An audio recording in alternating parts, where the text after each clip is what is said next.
So, you run an amazing business that you're really proud of. Mm-hmm. And with a great team by your side, you're ready to change the world for the better. But sometimes it's hard to keep your employees happy, healthy, and motivated. And you know that trying to force it just doesn't work. So, how are you going to keep the crew humming while you steer your company to success? Meet Peptalk, a well-being platform that helps you build a business that thrives and employees love working at. How? Easy. First, Peptalk gets in sync with your company. Then, it's time to get the boat rocking. With Peptalk, your employees get their daily dose of well-being, participate in online challenges, and access a thriving social hub to keep the energy flowing. They get an app built for them that's fun, friendly, and easy to use. And you get super insightful data to help chart the course to success. Finally, you also get a real-time dashboard to help you reach your triumphant destination. A thriving community and a successful business that you're proud of. Peptalk, helping you build a business that thrives and your employees love working at.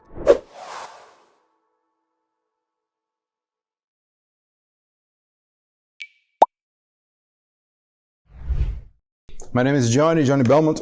I am the author and writer of the Peptalk explainer video. I haven't seen any explainer videos done in VR and Quill, so I think if it's not the first, it's one of the first. So I've been working with explainers for 8 years now, and I think there's a great opportunity for freelancers and artists in the area. So that's what I wanted to talk about today. That's great. Can you explain one, like very simple, what is explainers or VR explainers? What is exactly? Yeah, it's basically short videos made for businesses. Okay. Oh, okay, so great. I've put it Like a PSA kind of deal. Yeah, in a nutshell, this is it. Short business animations from 60 to 90 seconds. And they basically have a content that goes about marketing, branding, sales, and advertising. That's it. Mm-hmm. So the thing is, before I start, I'm going to talk about the process and everything. I've set it at the storyboard and some of the animation, and I even made this puppet that we can play. We can play later on. So, but first, if you guys don't mind, I would like to prep you guys a little bit before, because one thing that explainers videos have done to me as a freelancer is that it has worked really well in my career. So I think there's an opportunity here for artists, for freelancers, and especially those working in VR, right? So the thing is, sometimes it's not that easy to find work, to find where to fit in. Do you guys know what I mean? Mm-hmm. Yeah, absolutely. Yeah. So I think that what we're trying to do is find work that we enjoy doing, right? And that's valuable for our clients and audience, and that supports ourselves and our families. And the thing is that because explainer videos are geared towards businesses, is a B2B thing, business to business, right? Yep. They are automatically valuable for our clients because it's a pretty well established practice. So what I'd like to do is talk about what we can do with it. All right. So I can come back to that later. So I've been an artist and storyteller and teacher for about 25 years now. This is the kind of work that I do. Can you see that? Oh, that's awesome. So I've been working with commercial illustration, and this is the kind of illustration that I've been working on with. And I've been working with Peptalk, that is one of my clients for, I don't know, 5-6 years now.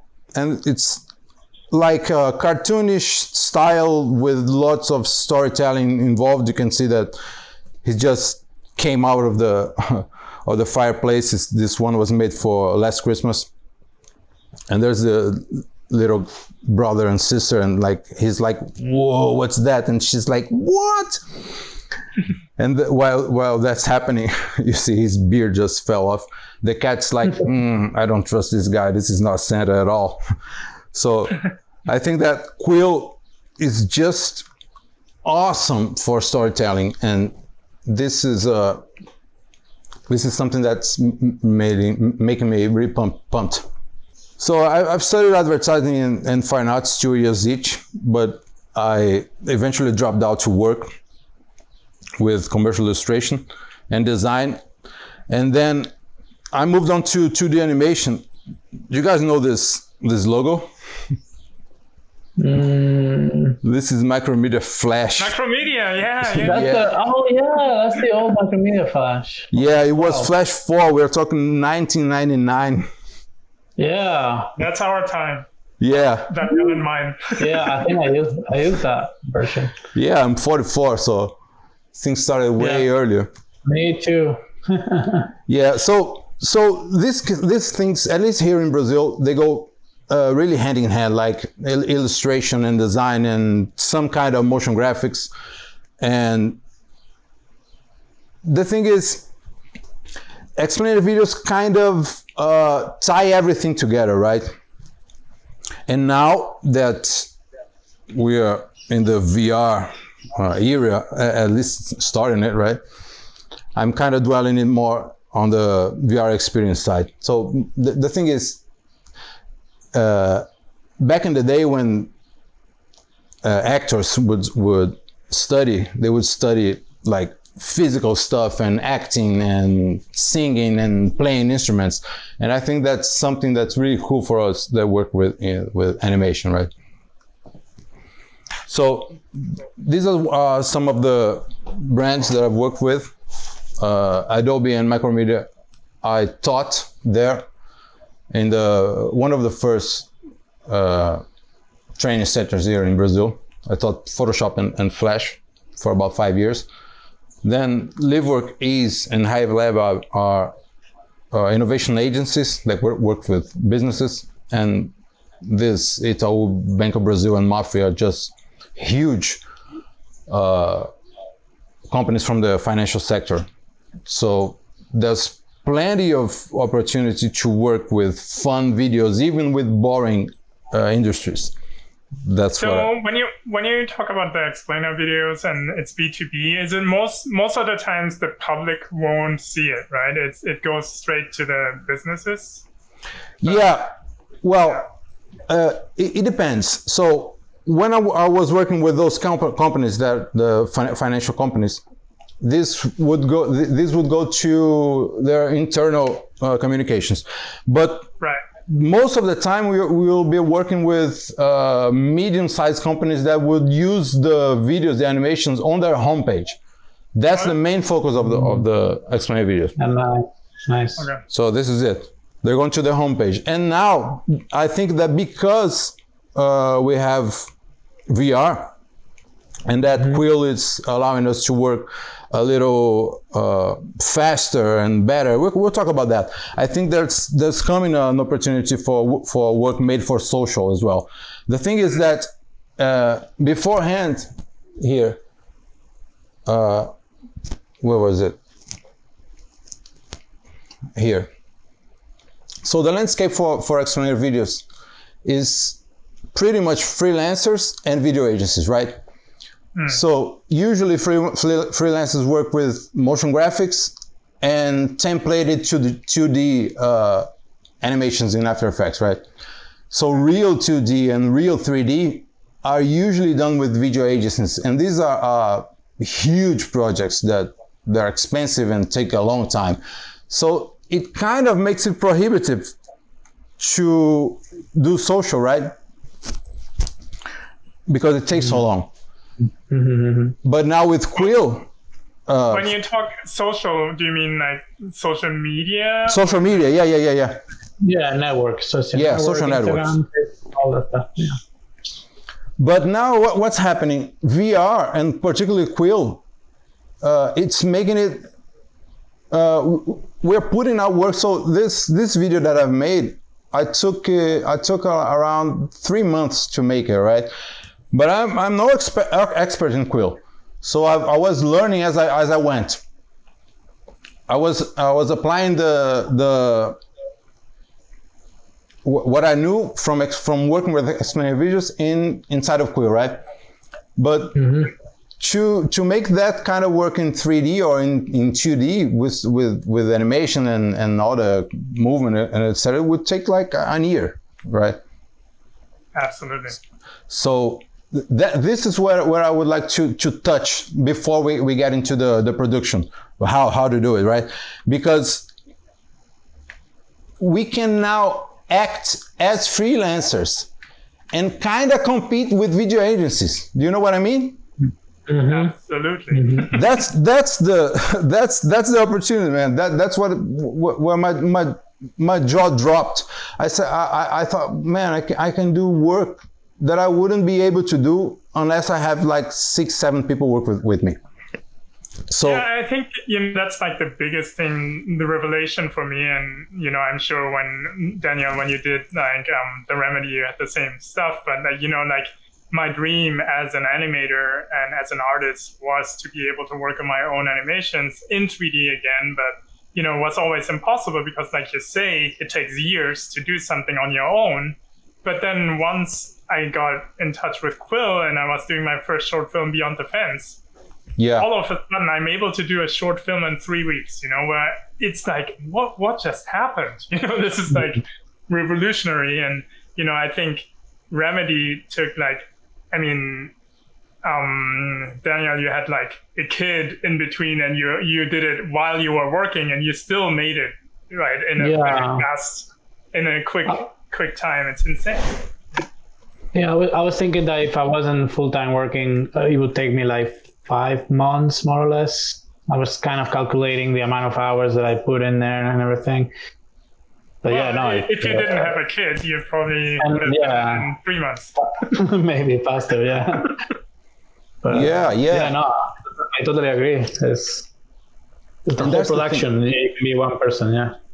Yeah, and if we team up in, I don't know, groups of 3, 4 friends, there's so much that's gonna happen in the next few years.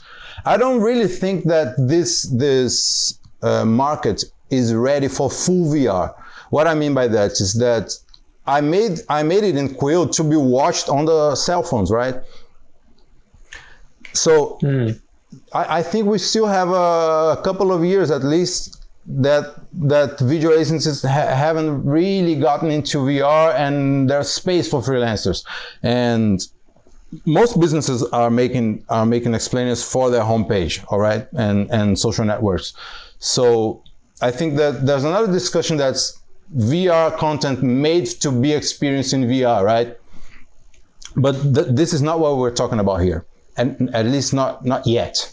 Doesn't make it's not, the industry is not big enough yet especially for explainers, right? You can't really assume that people have VR. So so I think this will go on at least for a while. So if you are an artist, if you're a freelancer, if you're trying to find work that's cool, that supports you and your family, because it pays well, all right? It's business stuff. So yeah, I bet especially now, if you can do studio work on your own, I could imagine that the pay is really good, right? Yeah, especially because VR has just put itself right here. Yeah. Right? So we're competing with video agencies that are charging, I don't know, 20, 30, 40K a piece. So this is really cool. This is really cool for freelancers and for friends that like to work together, right? Can you hook us up, Johnny? What? Yeah, everyone just got, like, hands out, can we get a job? Yeah, can we get a job? Yeah, anything that you don't have time to do, just send us a a little something in the job posting. Yeah, you see, I don't have that many jobs, so the thing is, I've been working with experiments, but not in VR, not doing VR stuff. This is my first one in VR. I was using like After Effects and MoGraph for most of the time. So those didn't pay that well. But I think that if you start making cool work that people would say, like, whoa, wow, now that's cool. This I think it's a great entry point for us. And you know that a little bit if you can talk a little bit about how did you get into this business? Like, you know, like if you're an animator and you apply to studios, you know, that's one thing. But explain it to me as like a very niche thing that a lot of people do. But how do you even start finding a job in that area? Would you just write companies, or do they find you because of your portfolio or word of mouth? Like, what would be the way to get into this business? Yeah, I think that, well, there's a couple of ways, right? So I think one of those is, first of all, make one as a portfolio, right? And then you can contact the company directly. So check them out if they have a video on their homepage, if they have something that explains what they do, that if you think the company fits the style you want to work with, right? Because I like working with comedy videos, with fun stuff. So not all companies will match that. But if you do your research, and if you find out that a company that you enjoy, that you think that their branding matches with your style, you can reach them directly and show them your work. What I've done more than once is I've written the script and I've made the storyboard like this. Okay? So this is the storyboard for this explainer. And I've reached them with the storyboard ready already. So they can really get a grip of what you're proposing. That's the thing. And if you can, you can go a step further and like pick an awesome company and do one for free. This would put you in the radar. Interesting.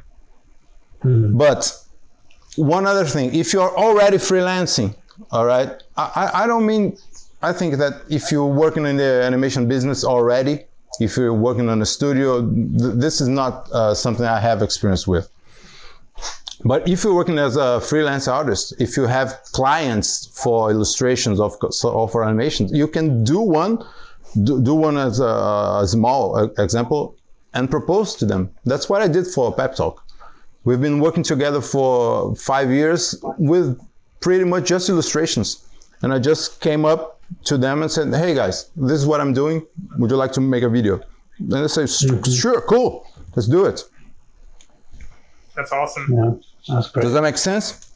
Yeah, absolutely. Yeah, it's interesting to me because I've been, in animation and art for, more than 15 years now. And I do get, like, every now and then jobs like book covers or children's books and stuff like that. I was never approached for an explainer's video, so it's interesting to hear for sure that you can just, contact companies directly. Yeah, and I think that perhaps most companies would go to video agencies, right? So there's this route as well. You put up a portfolio together and contact the agencies, and they will hire you as freelancers, but they will make $30 and pay you $7. Yeah, of course, yeah. Yeah, they will take a percentage, right? Yeah, and yeah, go ahead. And do you have a bunch of, so like the one you did here, do you have a bunch of recurring customers, clients that you work with over the years? Yeah, I've been doing most of my explainer work has been with those companies, the financial business. This is a big business that pay well, but they make really boring videos that don't go public. It's all under NDA. I see. So, but it's recurring. So it's good. It's funded my other stuff, right? So basically, once you got your foot in, you had like continuous flow of work throughout the years, right? Yeah, and you don't need that many clients because it takes 2 months if you're doing it by yourself. I would say 3, okay, 10 weeks, let's say. So you're gonna do what, 5 a year? Yeah, that sounds a lot though.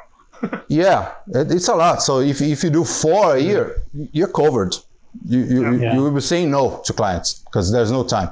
So perhaps one thing is to put up a small agency of three friends that will work together. This is an idea. That's cool. So, all right. So how does it work? Do you have any more questions about that? About the market landscape? I think we're good. All right. So what's the business model? How does it work? It's basically one serious script. If you listen to the Peptalk explainer, the audio that the guy speaks, the voiceover artist, that's just serious stuff. There's no comedy in there. It's just business talk. Did you realize that? So if you yeah.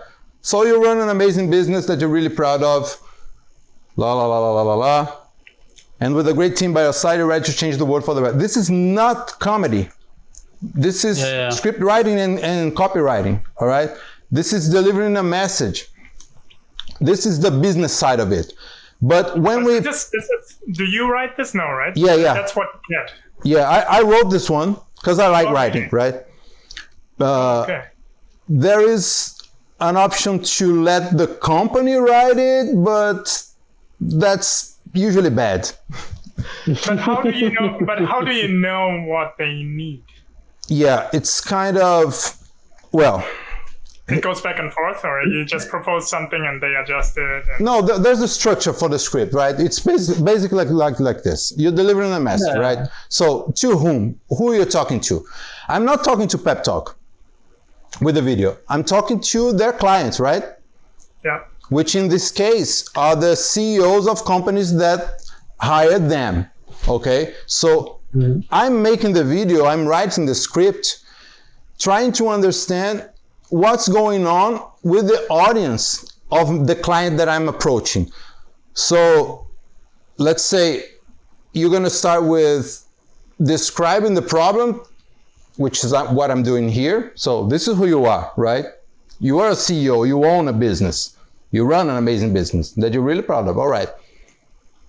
And with a great team by your side, you're ready to change the world. He's really happy. He's selling flowers, right? But sometimes it's hard to keep your employees happy, healthy, and motivated. This is the problem that he has. And that's the problem that Peptalk solves, right? Does that make sense? Yeah. So what will he do when they're sick, when they're tired, when they're bored? He can't just force them to work, which is most business do, right? So this is the structure of the script. You find out what's the problem, how to fix it, and you present the solution. All right? Yeah, like any commercial. Yeah, pretty much. So that's not the difficult part, the creative part where you must have lots of awesome ideas. This is pretty straightforward. I'll take, I don't know, 1 week to write a first version, and then maybe a couple back and forth with the clients, and then that's done. Okay. And usually it ends up with a call to action, with a CTA, which will be either subscribe to something, get in touch, or sign up, or buy now, or pre-order, or download, or install something. This is where the video is supposed to end. So from the beginning, where you're describing the problem, you're aiming at that one message that's going to be at the end. Later on, you can like rewatch the video, and you grab the structure. But I can help you guys out if you need. So this is half the stuff, all right? But what we are doing is we are pairing a serious script with a comic storyboard, all right? One that has nothing to do with this side. And you know the work of, what's the name of that book? It's Understanding Comics by Scott McCloud. Oh yeah. I've seen that one. Yeah, so there's an example that he makes that's awesome. It's like this. There's a lady on a phone. So she's like this. Mm-hmm. Beautiful lady. Talking on the phone on those ancient phones. Right? And she's crying. So this is one message. This is what happens on the image. But then the text says, "Oh, baby." This is terrible handwriting. It's all good. I'm so happy.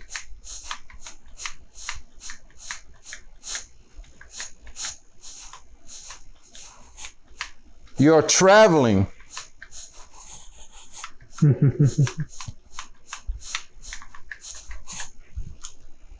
And you see, this is one message. "Oh, baby, I'm so happy you're traveling." This is another one, she said on the phone. But when we put both together, you have a third message that wasn't possible to exist without the superimposing of both. Do you get that? Does that make sense? Yep. So this is what we're trying to do. So one thing is it just comedy that we can work with? Well, not really, because let's say it's, I don't know, you're making a video for an NGO that's dealing with fires in the forest, all right? Perhaps comedy is not the best way to go. So I'm talking about a comic storyboard because that's what I like to work with, all right? But you're free to do whatever you want.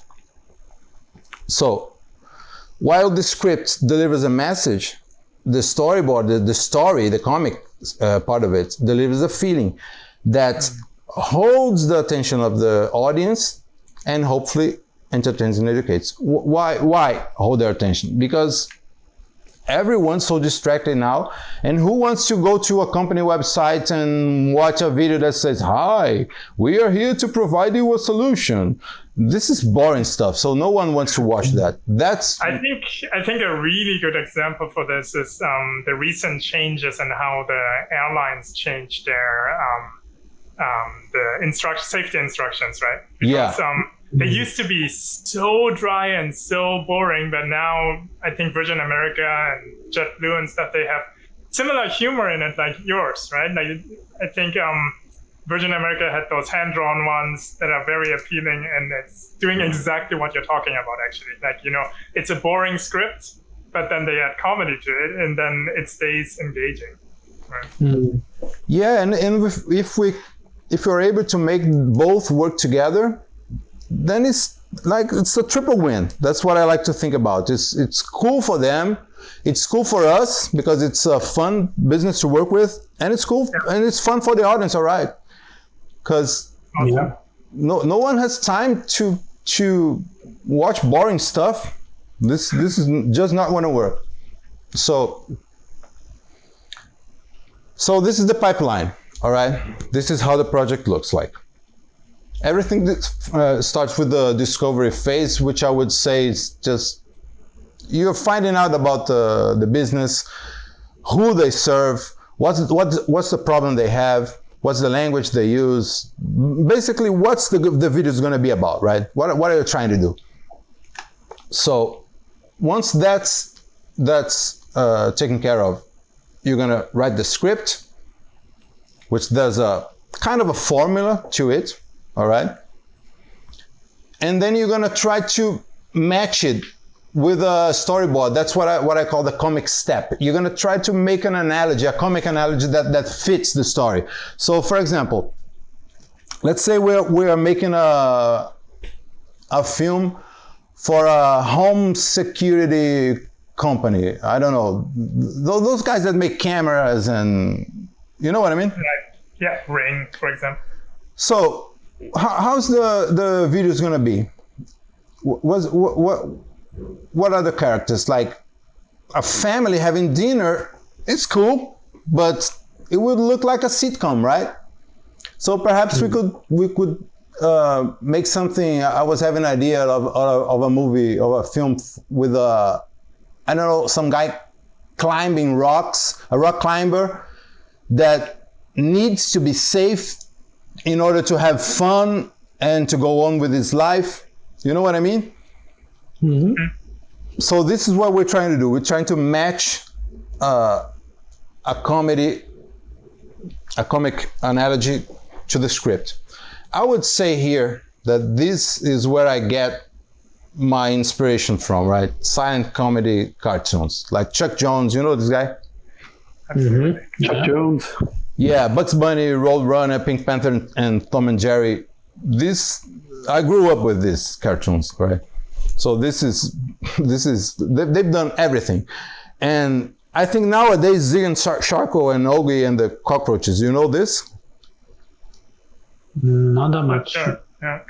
Yeah, you should watch it. We're old. I'm old. Yeah, I'm old too, but I got 3 kids. So so this is pretty good.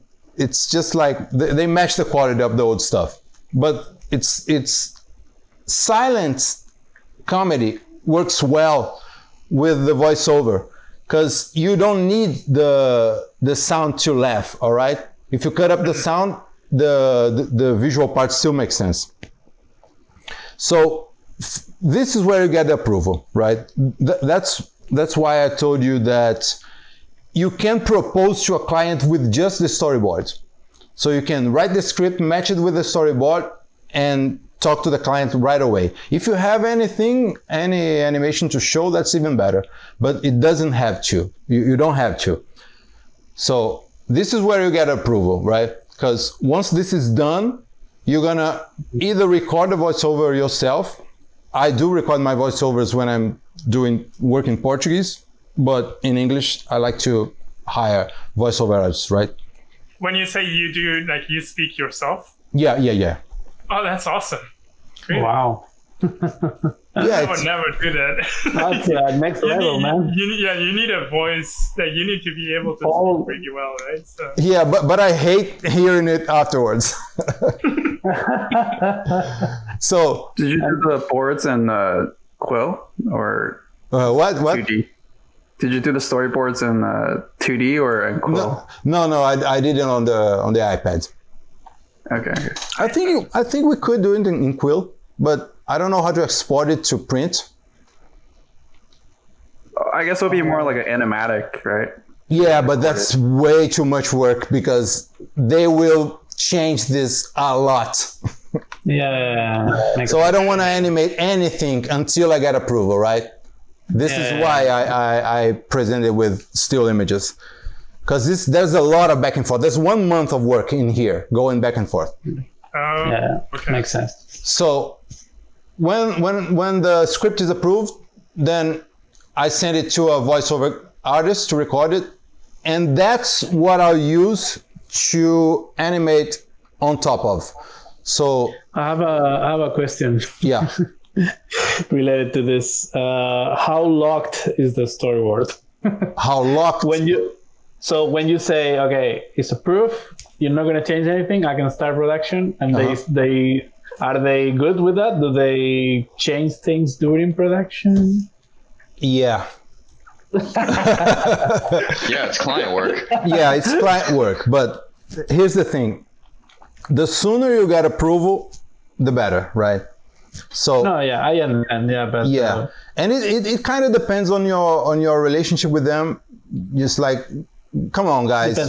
We've said this, all right. So if no, but we really want to change, all right, let's do it. But it's not like, oh, you can change whatever you want anytime. That's not the message we want to You convey, have to right? make that very clear for them. Yeah. Okay. But there's So still. do you have like some sort of contract then which says basically how many iterations and stuff? Yeah. Usually a couple of back and forth and changes. More than 3, we're gonna have to rediscuss, because this is not charging by the hour. You see, I'm not charging by the hour. I'm charging by the product.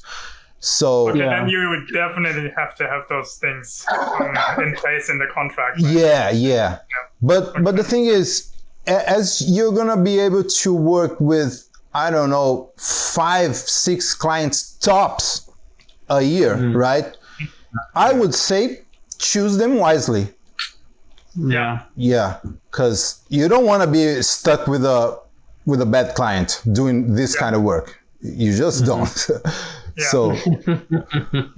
So I would say that this is something that we must learn as artists, right? That we think that the clients are the only ones who will choose us, but this is not right. We must choose the client as well. Yeah. So, all right, let's say we have it approved. So this is where we're going to inside of Quill, right? So just for as an example, this is what the Viking chief looked like in the storyboard, right? It's pretty different from this guy. But the role of the storyboard is not to get approval on the design, it's to get approval on the story, right? So after this is approved, we're gonna go to Quill to design the characters, environment, color and light, which is something I really didn't do that much in this particular video. I just went for straight color and I did almost no lighting at all. And then get approval on the style sheets and mood boards. So this is really important as well, because once you start animating and they say, oh, I didn't like this guy's clothing, and you just like, oh no, right? So this is where I'm putting this. What was that? Especially if you work with the frame by frame system in Quill, where you cannot change anything. Yeah. But once it's already animated, it's already animated. You can't. And now, Johnny, now you can actually change the clothes after, right? With the yeah. That's really cool. That's awesome news. Then what you can do is like, oh, you want to change? Okay, that's another 20 grand then. Yeah. Clicks 2 buttons. So there's some back and forth here as well. And as far as the animation goes, let's keep in mind that I'm making each scene on a separate file inside of Quill, all right, for these kinds of projects. And I really don't want to get approval on each shot. That's not my goal here. Is perhaps get 3 rounds of approval for the whole film, for the whole animation, right? Because you don't want them poking around in everything you do. Like, oh, he should have blinked a little slower, and could he curl his fingers? That's not what you want. You want to present it with a package that's cohesive, that works together, right?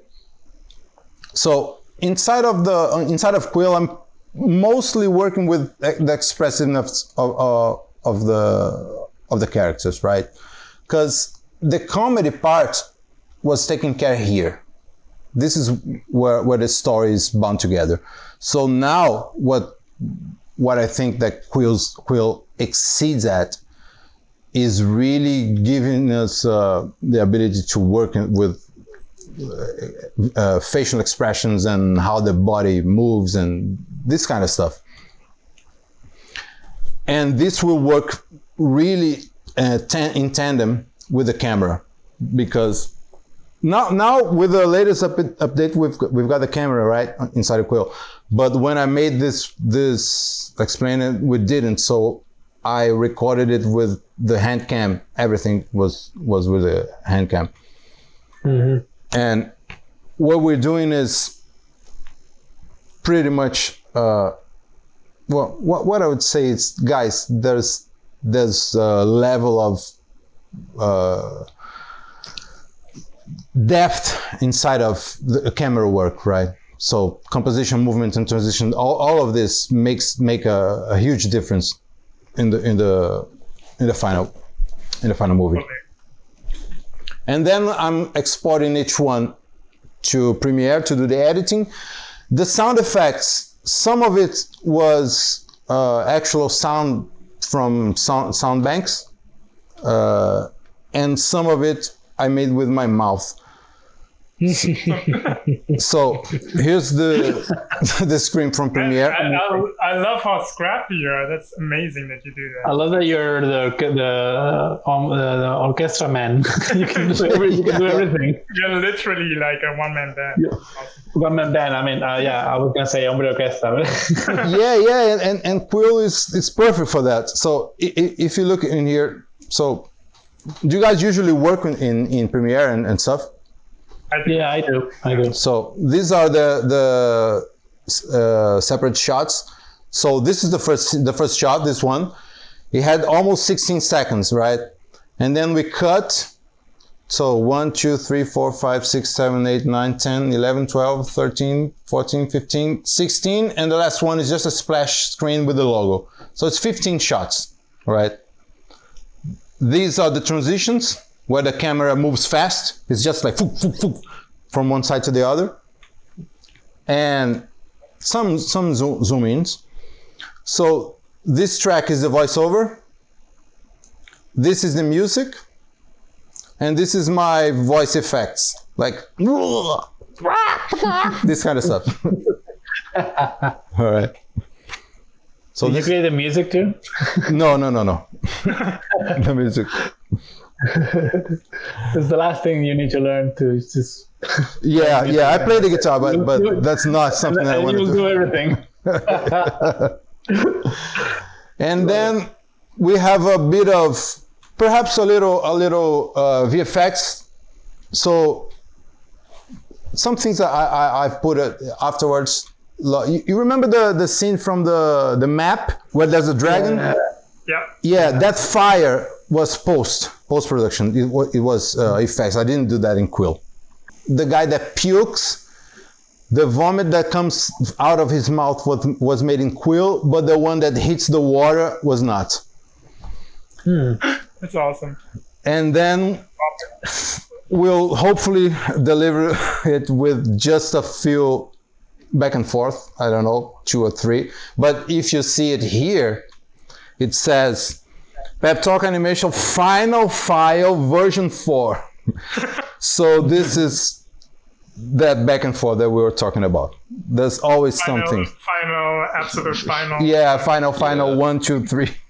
This is the real final. Okay, it's a question for you, Johnny. Yeah, all right. Since now with the camera tools and like basically, would you consider working still like in separate files and in one file? Because what the camera tools now also do is like they capture positional audio, right? Mm-hmm. So what I've been doing for my Quill pieces is that I design the audio all in Quill, and then if I move the camera actually reacts to the distance to the sound stuff, right? So for example, if the Viking is on your right side, you will hear him from the right. Yeah, so that's awesome. The sound mix is already there. So would you consider doing the sound actually in Quill, or still prefer doing it in Quill? Well, I think I would, but I don't know how to do that, but yeah, for sure. Yeah. So over the next 4 to 6 months, I'm gonna focus on some VR productions like this. Sorry, guys. So VR experiences, movies and films made to be experienced in VR, right? So this is something I want to explore more of. So then you will deep dive into the sound capabilities and stuff. Yeah. It's funny because somebody on Instagram mentioned on one of my videos, like, I love how you sound design that the distance, you take the distance into account. And I'm like, this is actually just the camera moving through the scene, and because I used to do that in Premiere, and it's just a pain in the ass, right? Because you have to change the channels, you have to keyframe the left and right volume and stuff like that, and it's extra work. And now you're getting that for free, so that's totally. That's super exciting. Yeah, me too. This is so much cool stuff, new stuff, and really intuitive, right? So if you have the idea, doing it's not the worst thing. So this is the storyboard. You've seen it already. So this is the guy. He's really happy. La la la. You see that some things did change from the storyboard to the actual film, right? So I'm still having ideas inside of Quill. I'm not 100% tied to the storyboard, right? This is just my way to tell the story. So from here I have a pen to the right, and we see these guys. Bruh. Just enough for them to understand what it is. And here he's like, so what are you gonna do? You can't force them, right? So ta-da! That's the solution to a problem. And then from now on, we just had a glimpse, right? But from now on to the end of the film, we're gonna just learn how the solution you're proposing really works in actuality, right?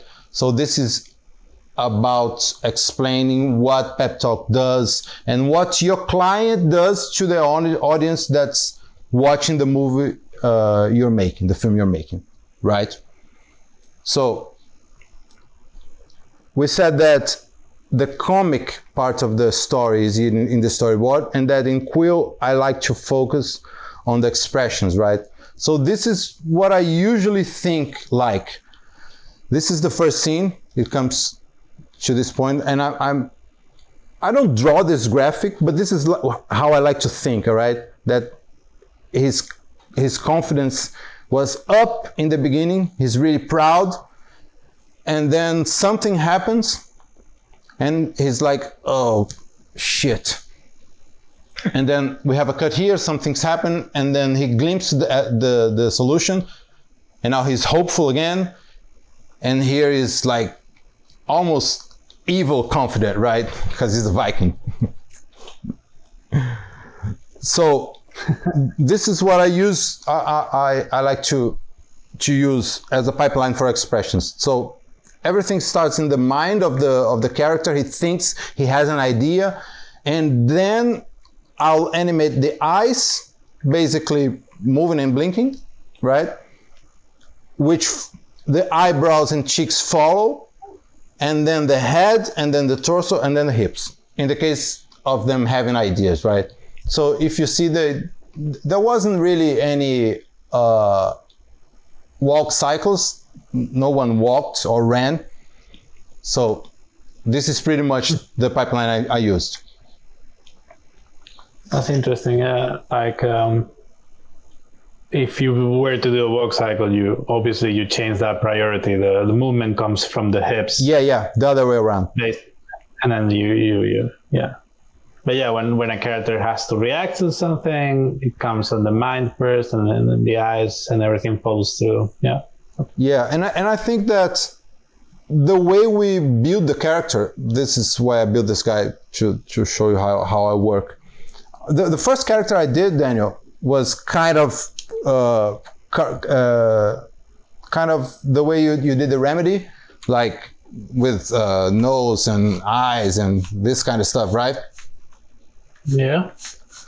But I found it really hard to animate. So this way of constructing the character, almost like a sculpture, right? This is what I found out that was the fastest for me. So how do I do that? Do you guys want me to break this down? Yeah, you're basically building simple strokes. Yeah, it's like this. Let me just making it. Could also turn on the wireframe so we can. Yeah, all right. So where is it? Here. It's already open. So it's basically this.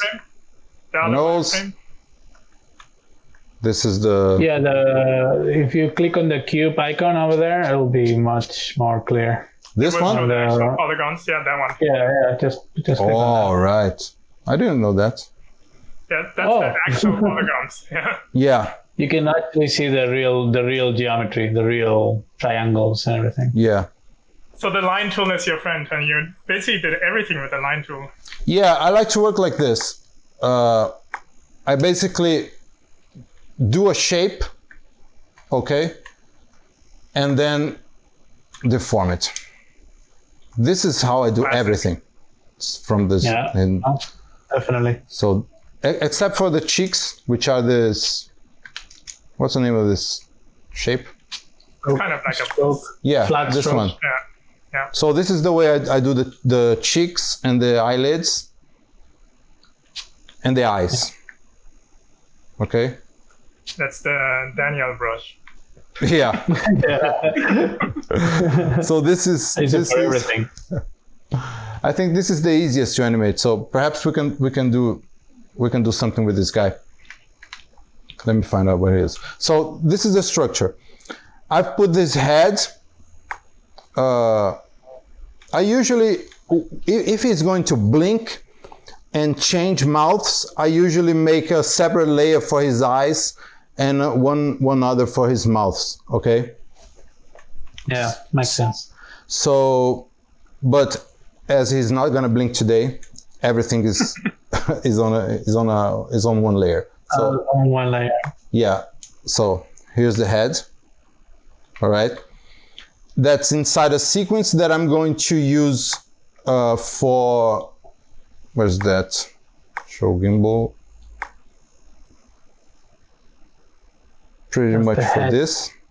The head group. Yeah. Yeah, the head group, and another sequence for this movement. Okay. Oh, okay. But this was before you had the transform constraints, right? Yeah. Yeah, because now you can do it all in one group, right? Yeah, so this is obsolete already. Yeah. But this is the David Hernandez technique that he showed, right? So you have so why separate it into two groups? Because I think that was because of the old workflow, right? Before you had the transform constraints, so you can control y-axis and z-axis separately. Yeah. Oh. Yeah, that's the reason why. So, but I haven't tested it yet with no way. So what I would basically... Oh, okay. So basically, can you try it actually? So if you go to the transform panel. Here? Yeah. And turn off the translate checkbox, and turn on the auto select group. Where it says known? And where it says none auto select here. transform object, yeah. Set it to group. Group, all right. Yeah. And now just grab the head. Just grab the head. Ooh, that's cool. All right. So that works now for your arms and everything. Whoa, too. what was that?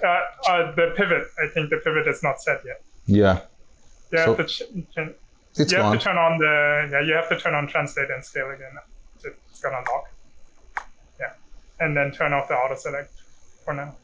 This one? Yeah, none. Yeah, exactly. Now it's back to normal. All right. But what is it? Let me see. Oh, okay.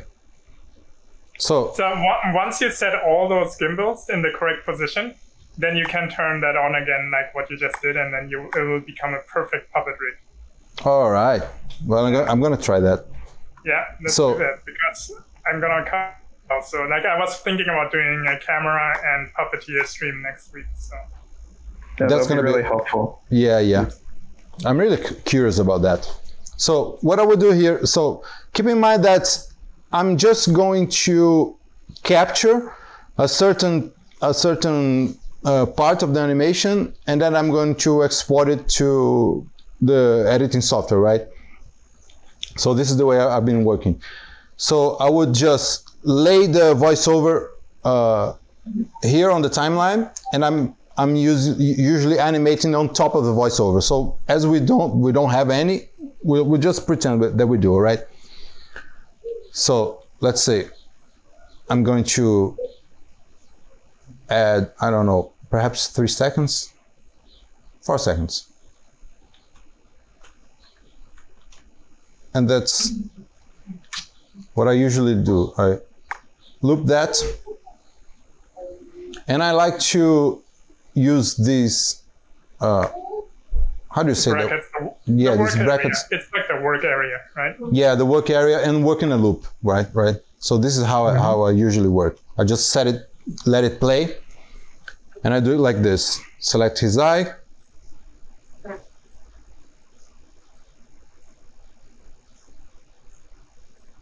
Then the other one.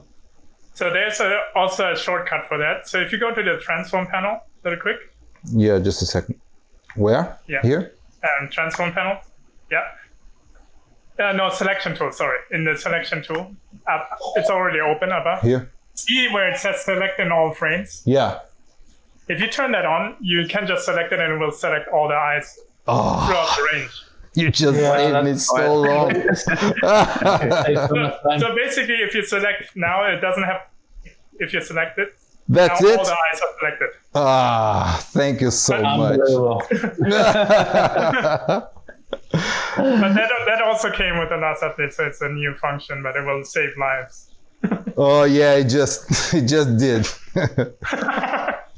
Okay, so with the eye selected, I will go to the select. No, sorry, the grab tool. Grab tool is my favorite tool. Mm-hmm. So I'll just play it. Let's say he's going to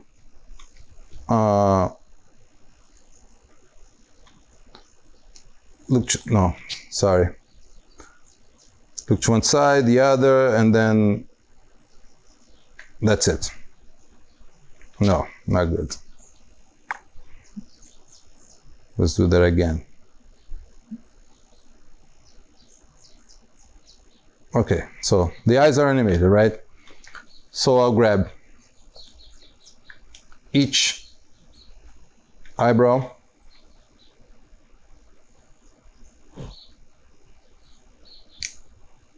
and do it like this. Okay.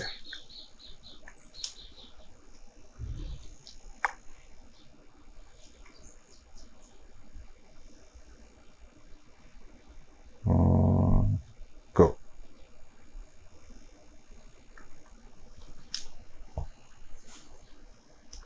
Let's say that the shot would end here, right? So do the same with the cheeks.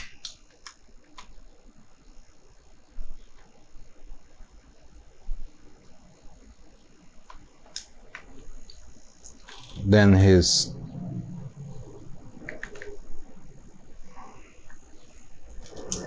So the timing at this point is completely improvised, or you follow some sort of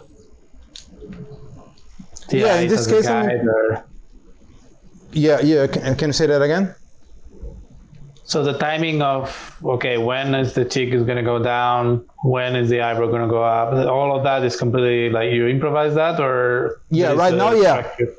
But right you now, based yeah. it on the sound, right? For the actual thing, you just listen to the voice and then animate it towards the sound, right? For the Yeah. If in the actual work will be animating to the voiceover, to the voice. Yeah, that makes sense. So this is what's happening. So he's kind of surprised, right? Let's do something with this. And you don't care if the loop doesn't connect, because it's not going to be a loop at the end. It's just going to be linear animation. Yeah. Yeah. So let's you can say cut it wherever you want, right? So the only reason for looping is so you can just perform it several times until you have the right. Okay, makes sense. You may hear a baby. Yeah, my kids just got home as well. So let's say that this is finished, all right? He starts squinting, kind of happy, and is surprised. Now I would, in the old workflow, animate the head.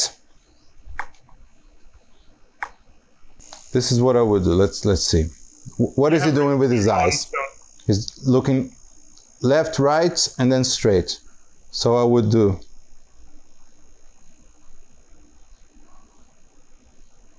kind of like that, all right? It's not perfect. And then I would move up.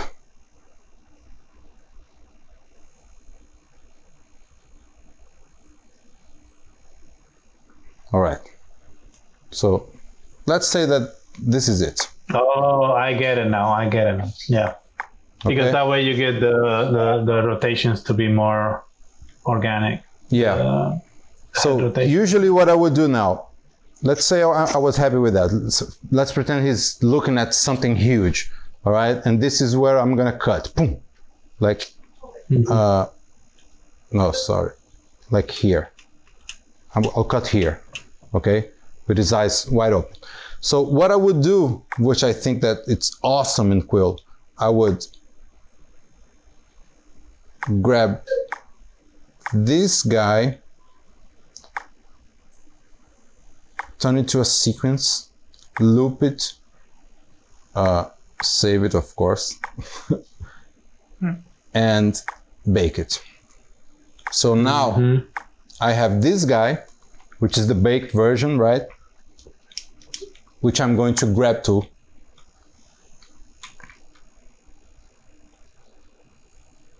Yeah.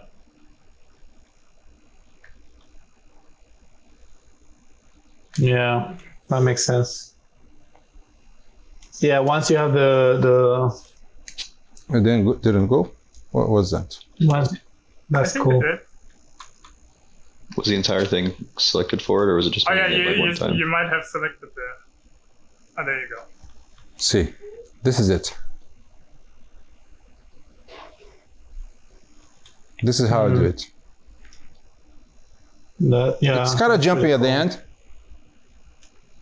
but if we are to cut it you here, start with small movement first, and then you work your way into bigger movement that involve the whole body. yeah. And when I'm reaching that final stage with the grab tool, I usually put it really weak and do it several times instead of one big movement, right?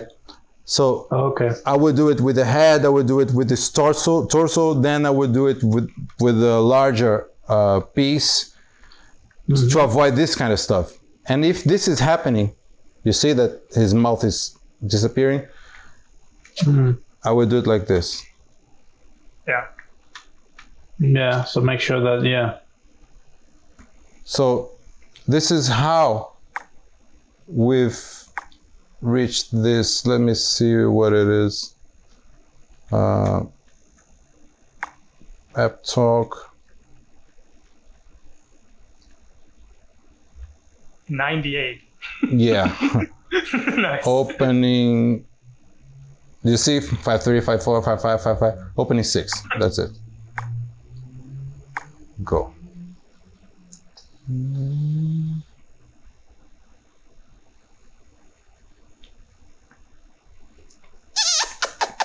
Pretty big, huh? Yeah. Let's see how we're doing in terms of you see. Oh, it's actually not bad. Yeah. It's all green. Nice. Yeah, because you build it so efficiently. All the character models are very efficiently built. So this is it. There's no only comes in here. This is the set. All right. So I've only built what the camera would see, right? So the shot starts here at the top with the snow, and then the camera comes down. We read Viking flowers, and when we reach him at the point where he's like all proud, this is where the camera comes. You see that there's no one else in the boat. because when we cut to the boat scene, it's on another file. So this is something that perhaps you guys haven't seen, but take a look at the birds. So, you run an amazing business that you're really proud of. And with a great team by your side, you're ready to change the world for the better. Sometimes This is something that no one will see. happy. That's funny. So here we are. You see the thing I did with the transform tools, the transform gimbal. He's just moving his head up and down, Yeah. looking up. And then the beard is animated with grab tool afterwards. Yeah, afterwards. That's right. But the beard is obviously repeated so many frames to be able to grab tool it. Yeah, it's like what I call it, dragging. Yeah, so this is it. Look. His hands, he's coming up. Open it. There's a bug here, look. But no one saw that. Oh, okay. So the arm, you animated the arm the same way, like a transform keys first and then bake it? Yeah, that's it. And then he grabs it. Look at from behind. How to turn that off? And then, boom, there are the flaps. Yeah. The magic pocket. Yeah. Then it comes. Here I just grab tool the hell out of it. And then there's a little follow up to the end of the movement. This is so cool. I love the grab tool. And then what we're talking about his expression. He has the idea of that things perhaps aren't going the way he wanted. He thinks they are, and then he looks to his left, and then he looks down, which is where I'm going to cut to. The next camera is here, right? So that's why I made him look this way. So I'm cutting to the next scene here, which is on another file, right? So this is it. You see that the boat does. You run an amazing business that you're really proud of. And with a great team by your side, you're ready to change the world for the better. But sometimes it's hard to... That's it. Yeah, that's this time of animating with transform and then baking, and that gives you this kind of... It looks really smooth. I love how clean the animation is, and... Yeah, I wouldn't be able to animate it like that in frame by frame, like the way you do. It just doesn't work for me. Yeah, it would be a little bit choppy, right? Yeah, way choppier. So that sound of the bird, that was you, right? Yeah. That's awesome. So everything apart from the voice of the guy, of the artist, the voice artist, it's me, except for that tire noise, like when the boat brakes, like that sound. Yeah. That's like a real car tire. Just like a sound library. Yeah. So there's another one that I would like to show you guys, the boat braking, which is cool. And then I love that. we can go to the Q&A if you'd like to.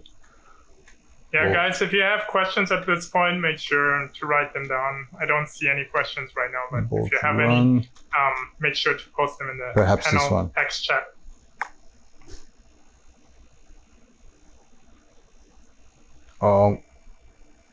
Here we are. So this is the set. All right.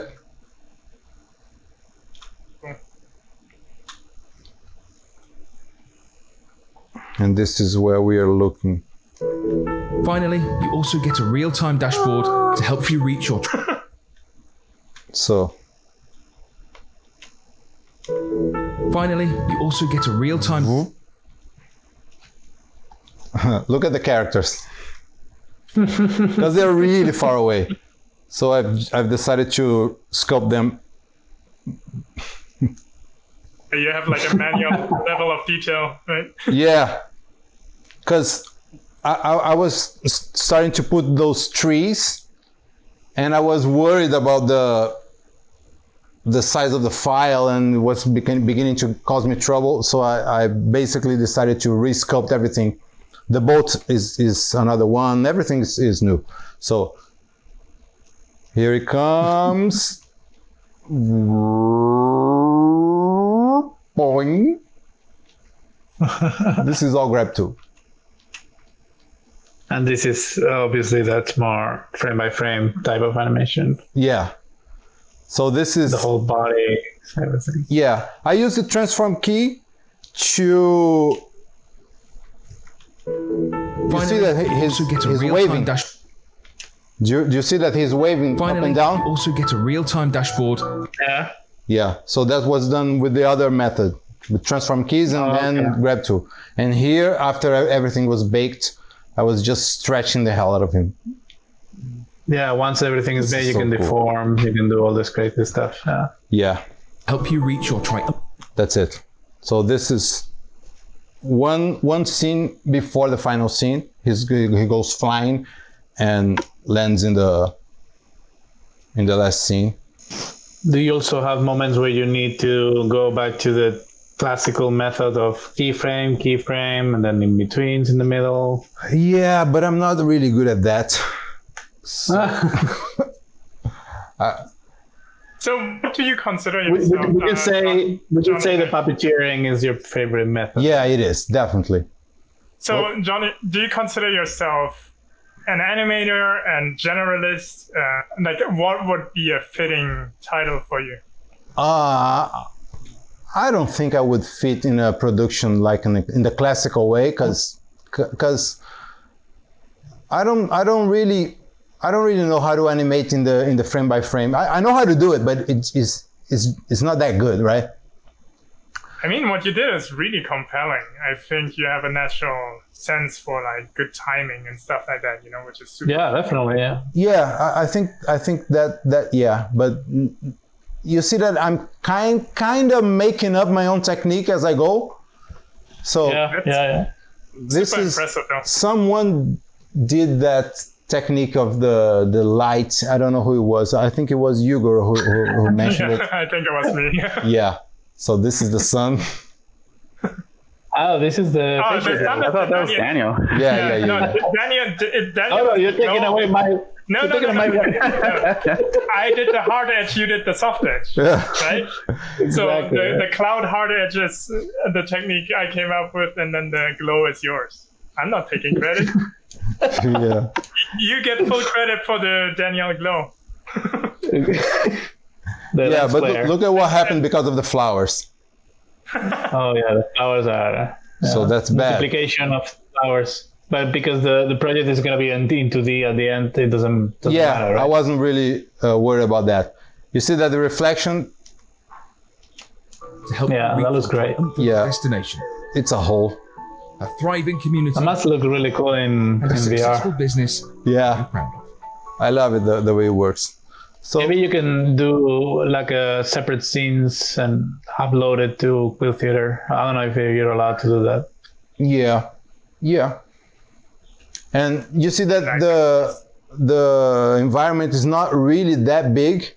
I just painted the contrast differently from this first batch of trees to the second to the third. Yeah. So I'm basically painting the atmosphere, right? It's not that far away. That's really cool. Yeah, that works really well in Quill. Yeah. You should use your painting knowledge to give the feeling of atmosphere. Yeah. Yeah, Really, I'm really cool. almost not wanting anymore that Quill has lights. No, you don't need it. Yeah, It's better painted. I really wanted it, but now I kind of don't. So Yeah, the biggest problem is when you have to do like projected shadows and things like that. yeah, the what? the projected the cast. Oh yeah. Then but you have to animate two characters. So. Yeah, cast shadows are very hard to do in Quill because there's no lighting system. That's the biggest thing. But Daniel, it comes back to 2D animation though, right? Like in the Little Mermaid, cast shadows would be an additional character, right? Exactly. Yeah, you have to draw the character again. As you can see, like in my Mandalorian piece, I also animated the shadow. Oh yeah, no, it looks amazing. All right, guys, I think that's it. If you have any questions, I'll be happy to. Yeah, there's a few questions, and thanks, Johnny. This was amazing insight. So it was like really valuable. I love the way you put it together, very organized and very clear. Stefano is asking, what parameters do you consider while doing a price quotation for a client creating a VR video explainer? In the past years, I did video explainers for various clients in 2D or 3D videos in After Effects as a freelance artist. How would you differentiate the price quotation for a VR video explainer compared to a 2D video explainer? Pricing is really hard, right? Yeah. So I think that it depends from client to client. This is the first thing. You see, it doesn't matter that it's VR. I can't charge the same amount to a mom and pop business as I would do to a corporation. That just wouldn't work. So you wouldn't differentiate the format like 2D or VR. You wouldn't differentiate that in terms of quotation. Perhaps a bit, but it wouldn't drive the whole negotiation, right? I would say this is a very cool project that we are finally able to do. So it's worth that, okay? Yeah. So, but I don't think that... Perhaps we could think in terms of the result that they will get. If you're delivering something that's as expressive and as fun and as innovative and perhaps even newsworthy, right? Because it's one of the first VR short films and etc. This has some value. Would you say you would quote more for VR or more than motion graphics? That's what. Yeah.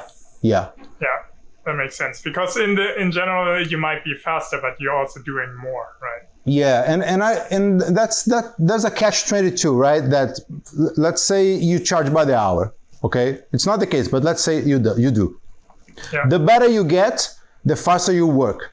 So you're gonna earn less. No, yeah, makes sense. Yeah. So and people have to pay for the experience and not for the time spent. Yeah, that's it. Yeah. You're giving them an experience, a product that they're going to use and that it's going to be awesome for their audience. And I think that's the way to think about it. And in terms of the brackets that you're going to put in the pricing quote, it really depends on the client, right?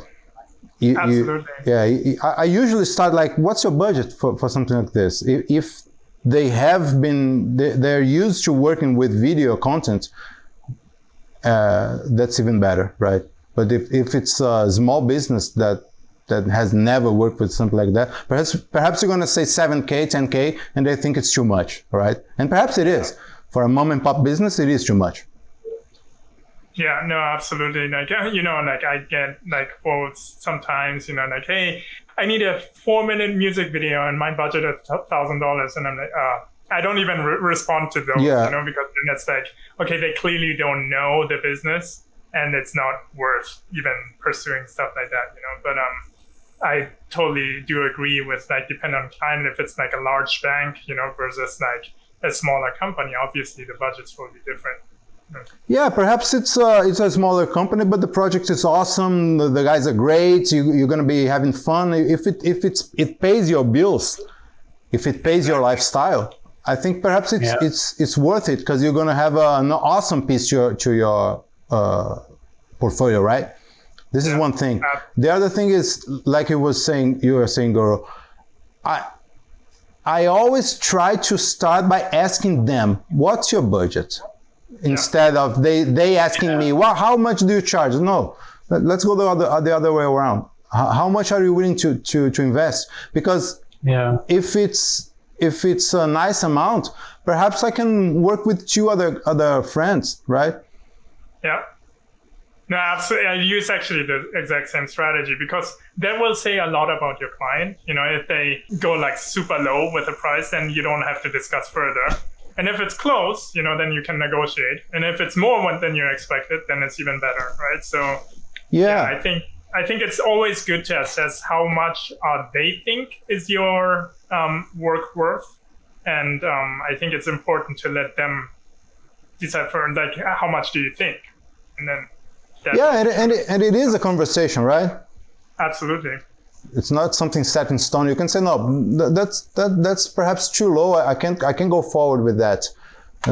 Can we discuss that? Do you really want to do it? How important is that for you? Because you see that almost every business now, okay, except the tiny ones, almost every business now is online, and they need to communicate well. So I think this is where we come in. Cool. There's another question. Jordy is asking, I can imagine working in VR for 8 hours at a time can be difficult. I find I get VR face, and it's tough for me to spend a long time in VR. Do you find you get used to long hours, or do you try to be very clear with what you are creating so you can go into Quill and create it quickly? That's his first question. Yeah, I think both. I get tired. I think after 4 hours, 5 hours, I'm looking like a scuba diver. Yeah, so, sure. And so do you have like do you take breaks in between? Yeah, I do.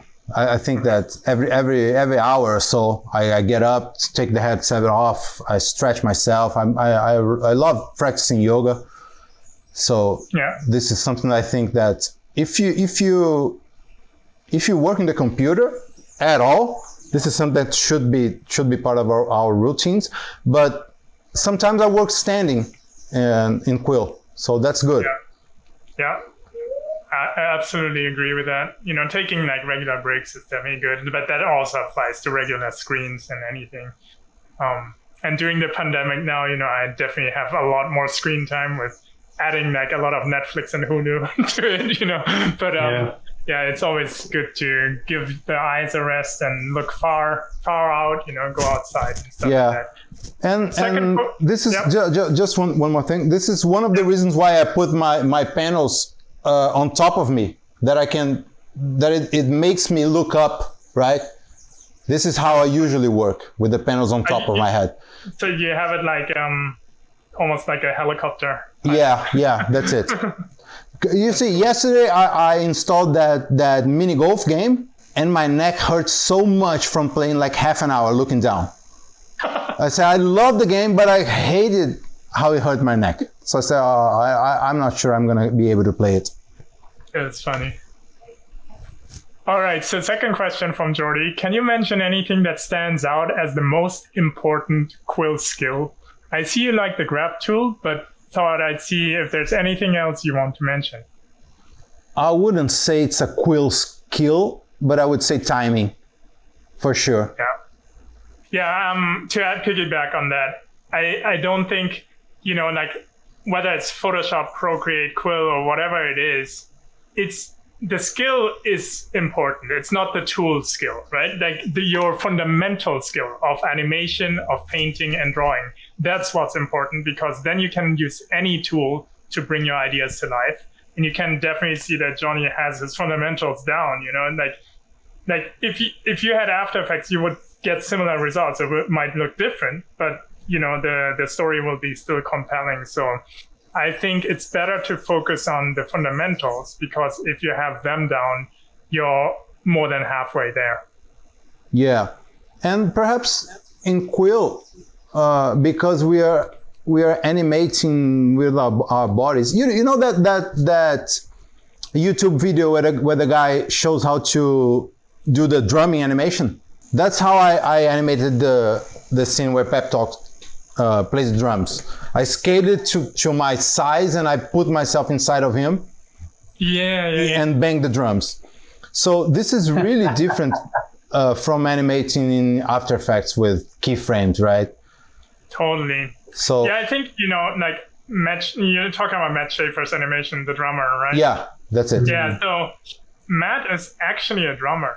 Yeah. So, that's why it looks so good, because it's authentic, right? Because all of a sudden it's kind of like motion capture. Yeah. But then he can enhance the motion through like frame by frame and stuff like that, afterwards. So it's really, really cool that if you already have a skill like that you can actually translate it seamlessly into, motion. Because, for example, if I didn't have Quill and I would use Maya or something like that, then I would have to somehow try to feel the rhythm of the drums without being able to see it, right? Because you have to keyframe it first, and then you do passes and passes and passes.